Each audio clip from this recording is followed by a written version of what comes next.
He's been battling relentlessly to ensure he doesn't sink alone. It appears his efforts are now bearing fruit as he's unearthed irrefutable evidence that Jay-Z allegedly roped his mistress, Kathy White, into a scheme to shield Beyoncé. Reportedly, Kathy White became pregnant by Jay-Z and was poised to expose the affair in a scandalous tell-all interview. Concurrently, Beyoncé had just announced her own pregnancy. Faced with the potential havoc from Kathy's revelations, Jay-Z chose the drastic step of erasing his mistress from the equation. Sources now claim that Diddy possesses compelling proof to substantiate the entire saga, suggesting that Jay-Z's liberty might be severely jeopardized. Jay-Z meticulously maintained the affair under wraps, often having her bring friends along to camouflage their relationship, especially evident on that night in Vegas. He even took Kathy to the Bellagio casino, ensuring she was accompanied by friends at their table. This strategy led to envy from her friend Claudia Jordan, who was irritated by Kathy's ability to attract affluent admirers, flaunting over $100,000 in designer bags and $200,000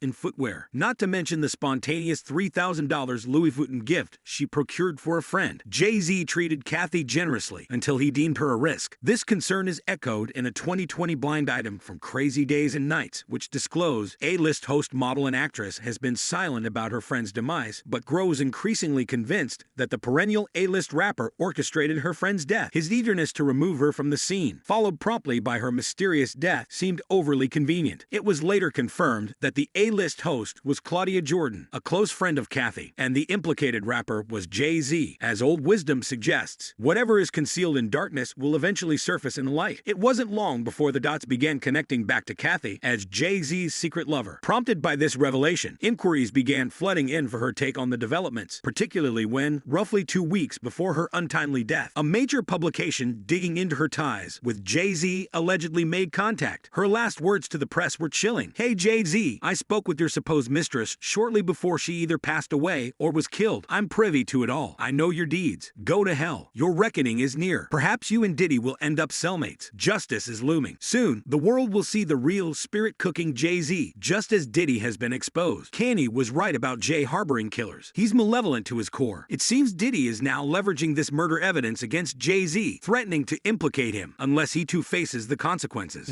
Have you ever been to a P. Diddy party? Yeah.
Was swarming with A-listers. The Kardashians, Jay-Z, Beyoncé, Kanye, Kevin Hart, and every big name you can think of. And Stevie G was there too, nudging everyone to recall a lawsuit. The lawsuit alleges that Diddy holds compromising footage of everyone who attended his extravagant party. Now, Jay-Z has maneuvered Diddy into a corner. If Puffy goes down, he's determined not to go down alone for their alleged joint trafficking operation. I think it's time for us to address the elephant in the room. R. Kelly was the first corporately sponsored pedophile. Everybody knew. Once it came out on R. Kelly, Jay-Z fled the scene. The point was he knew all the time. For 20 years, Jay-Z remained silent on the issue of R. Kelly, but his former partner, Dame Dash, refuses to keep quiet. Aaliyah is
I used to tell shit. Now, there's substantial evidence to suggest that both Jay-Z and Diddy are deeply implicated alongside R. Kelly. Did you see where Jay-Z and Beyonce's daughter, Blue Ivy, introduced her salon son to your song, Shake Something? Yeah, I saw that. I did see that. You know what I mean? I ain't know how true it was or not, you know what I'm saying? But I feel like, you know, if it come from in-house, you know, it's validated, but that's dope. It don't surprise me. I actually met Beyonce before. That was one of the people be like, who you met? You know what I'm saying? That like it threw you out, like it took you back. Like, you know what I'm saying? Beyonce, she I was at a party at Diddy crib in LA. This was the beginning of 2020. You know what I mean?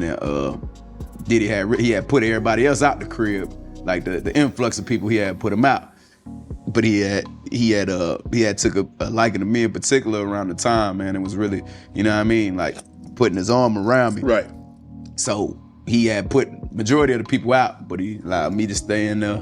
Me and, you know, maybe about 15 others, you know. Right. Jay-Z and Beyonce being, you know, two of the other 15 people in the room. So that'll just put it into perspective of the type of company I was in at the moment, you know. And she came over and introduced herself to me like as if she had to. Right. Beyonce, cut it out. But I'm a big fan of your work, you know what I'm saying? Whoop de whoop, and that was just dope. That was dope as hell to me, man. That was dope. That was super dope. Okay, and this is a 2013 blind item that like was brought back again on March 4th about Beyonce, Jay-Z, Diddy, Kelly Rowland.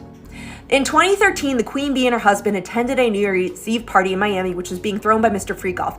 No one who was there has ever forgotten that night because she spent the entire night in the pool dancing into space. Her best friend who recently starred in the Netflix movie called for help, but she was ignored. It's like she was in a trance. By the way, so this is Beyonce and Jay-Z party into 2014 at Diddy's New Year's Eve bash. So you can Google that, like Diddy's 2013, you know, New Year's Eve bash, obviously bringing in 2014. And you can see in the articles how they had had linked Beyonce's Instagram account, and all of her posts from this 2013 party were removed when I initially reported on this blind item from my main account at the beginning of March. I just find that interesting. Do you guys see how like all of these chips were kind of falling? This is why I'm also so pissed my main's not here anymore, because I had captured this all in real time. And I remember being like, oh, that's weird. All of Beyonce's posts from Diddy's party are fucking gone, and any evidence of her being there are fucking gone. This one aged so well, you guys. So now, Jay-Z and Beyonce are doing everything they can to remove all traces of their association with Diddy. Now, you had said that you felt that Beyonce was a prisoner. Because I always heard their relationship was put together. Like it was a business. Or I did hear that. Him and Matthew Knowles had a deal and For Security Solutions Hero of the Game, Glenn Martin of New York City. As a longtime real estate executive for Christian and Wakefield, Glenn had the foresight years ago to know what Brooklyn could become, and he played an important role in the renaissance of our... Now everybody knows Beyonce doesn't get to have a say in this being controlled by Jay-Z and whatnot. Yeah, tell him stop bringing all the minors over here late at night. I live right next to him. He do too much. It be like buses, like big ass buses. You just see all type of shit hop out. Especially at nighttime, like around 3 o'clock in the morning, it gets wild. I'm his neighbor. When my basketball go over there, I just let it be because I don't want to knock on the door.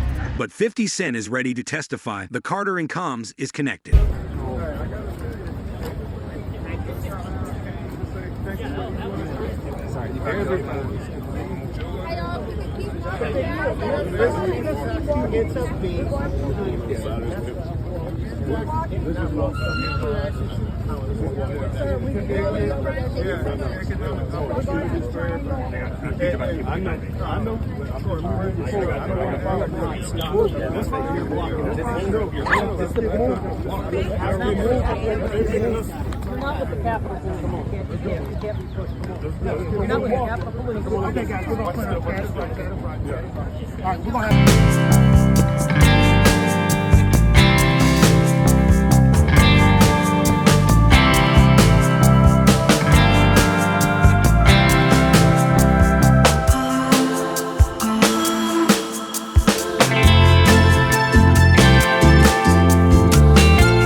You know that from experience, or? Don't worry about that part. I'll tell it on the stand. Oh, wow. When he takes me to court for defamation of character, I'll tell him how well